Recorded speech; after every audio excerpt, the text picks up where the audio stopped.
What's up everybody, I'm Lost Logan and welcome back to my YouTube channel where I'm traveling the world, getting lost, living on a spirit of time, and I'm taking you along with me.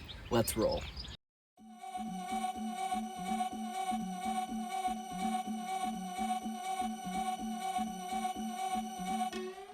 Wellington Part 1.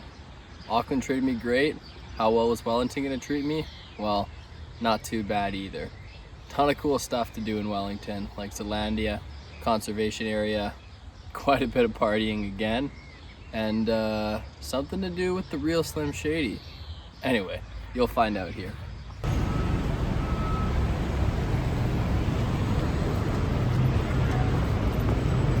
Just outside the Sky Tower here, walking to the bus, which was actually the first core memory I had with a good friend that I met at the hostel. So a little bittersweet to be leaving Auckland on my way to Wellington this morning, but I know there's still many great times ahead, and Auckland treated me absolutely wonderful, and I cannot wait to keep on this adventure.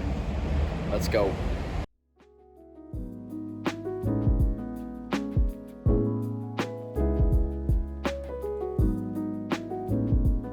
So the bus ride from Auckland to Wellington is supposed to be 11.5 hours with quite a few breaks.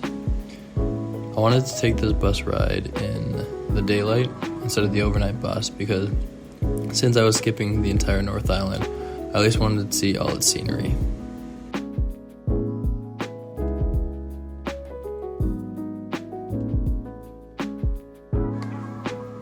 Here we are pulling into Lake Taupo, which is the largest lake on the North Island, and I actually found out later was created because of a bunch of volcanic eruptions.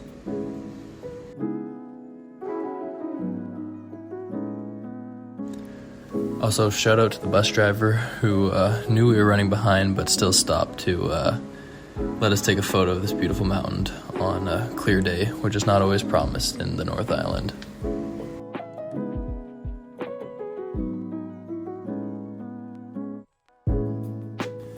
With all the delays and lack of breaks and snacks, I was getting pretty tired and grumpy, so I thought I would just film myself. Nonetheless, when we got to Wellington, we got stopped by a train as well. Just wasn't a good time. But I got McDonald's. Alright, just arrived in Wellington. 12.5 hour bus ride, but we made it, so let's hope it's worth it. Getting blocked by that train wasn't the only mishap the night had in store for me.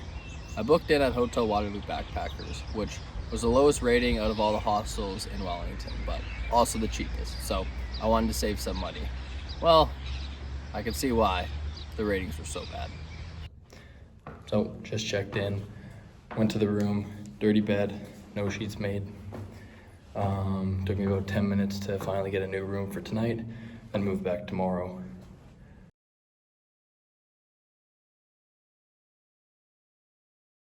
Waited quite a long time. Nonetheless, when I got to my new room, the bed was dirty. Alright, update. I went to go check out so I could go check into my new room. Hopefully the sheets are ready. But they said, why don't you just stay in the room that you moved into? And that's a 4-person room, not a 6, so a little upgrade for no charge. Guess things work out. The one thing I will say about Hotel Waterloo is that their kitchen was absolutely fantastic. Colorful, big, with a ton of facilities. And here is a little grocery haul of what I bought. Try to keep it as even as possible with convenience and health, along with staying within my budget. A little bit of fresh produce, a little bit of rice, a little bit of instant noodles, and a little bit of fresh fruit.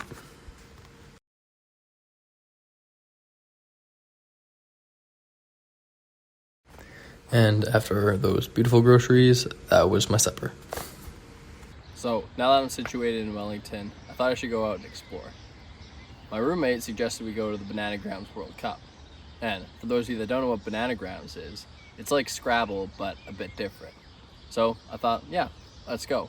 World Cup in Wellington? What are the odds? My family played it quite a bit growing up, so I thought it'd be pretty cool to go watch. It wasn't exactly what I thought it was.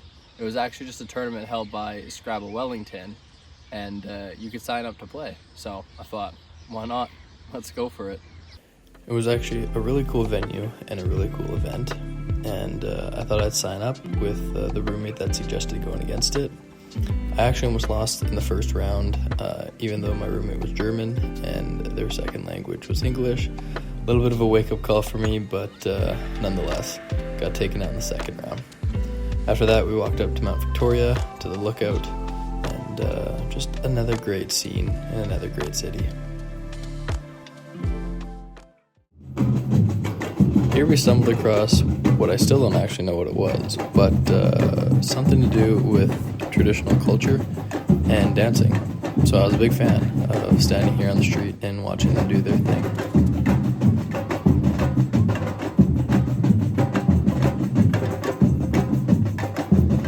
After that, we went to the bar. Wellington was busy that night, and thought it was time to break it down.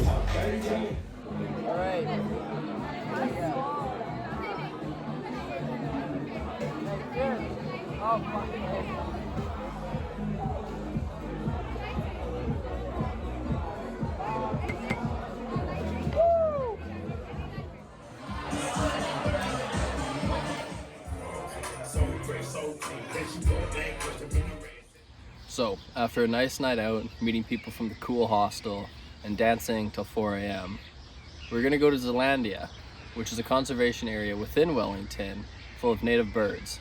The cool thing about Zealandia, as I kind of mentioned in the Auckland vlog, is that it's honestly right in the heart of the city.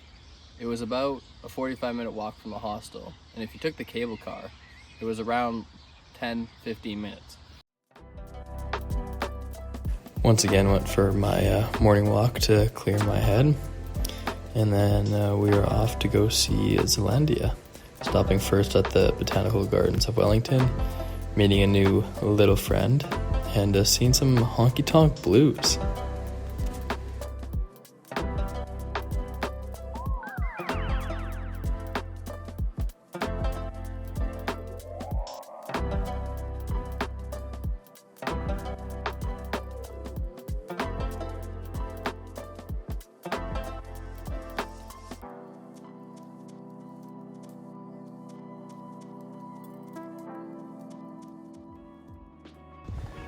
So, as we make our way into Zealandia, there's not really much to say here. It's just a conservation area with a bunch of cool birds, some geckos, and a lot of wind, but beautiful place nonetheless.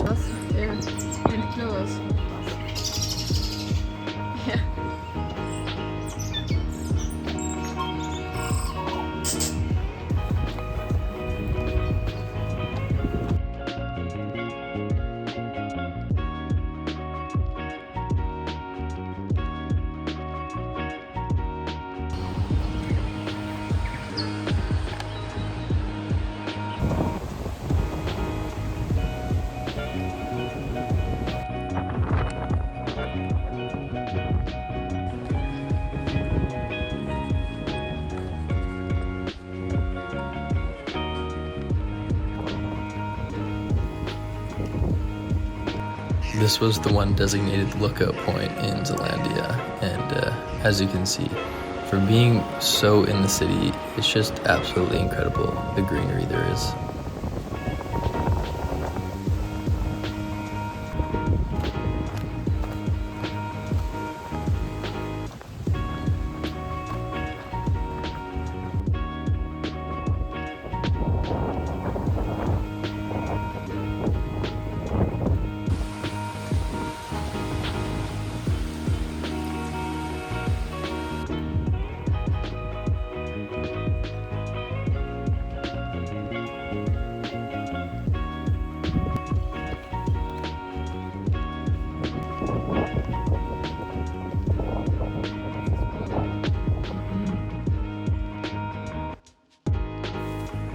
After seeing our little gecko friends, we headed back to the hostel, and I made a hearty supper for a crazy night ahead.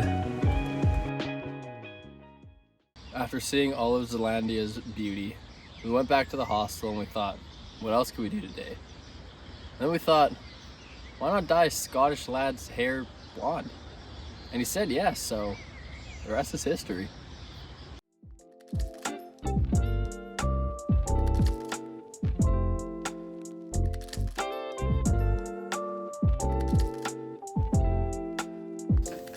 I can smell the chemical. There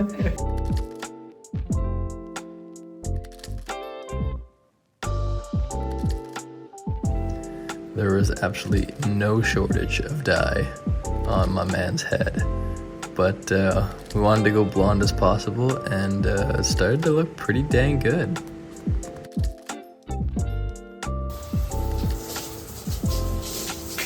And there's the handsome, beautiful final product.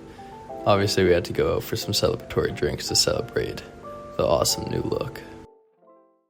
Those were my first few days in Wellington, and being at Hotel Waterloo, I didn't meet as many people in the beginning as I did in Auckland, but I met a few really good people, and I'm grateful for that. But the next days in Wellington were just as cool. I saw Parliament, I saw a drag queen bingo night, I went to the beach, and I think I partied a little bit more. Anyway, you'll catch that in the next vlog, but for now, stay kind and get lost.